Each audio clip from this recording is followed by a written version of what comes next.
5 3 ఎంత? 5 3 8. ఓ ఎయ్యి ఒక ముట్టికాయడికి. 12లో నుంచి 4 తీసేస్తే ఎంత? 8. ఓ ఫస్ట్ నువ్వు చెప్పావు. ఎయ్యి ముట్టికాయ చెయ్యి. అబ్బా. ఓకే. 9 8 ఎంత? 17. అబ్బా. 24లో నుంచి 6 తీసేస్తే ఎంత? 18. కరెక్టనా? ఓ తర్వాతలో నుంచి 0 పోతే ఎంత?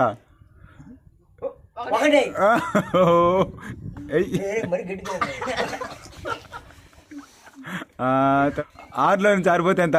0. ఓ నువ్వు ఎయ్యి ముట్టికి. తర్వాత 39లో నుంచి 4 పోతే ఎంత? 35. ఎయ్యి ముట్టికి. ఓ నిప్పా.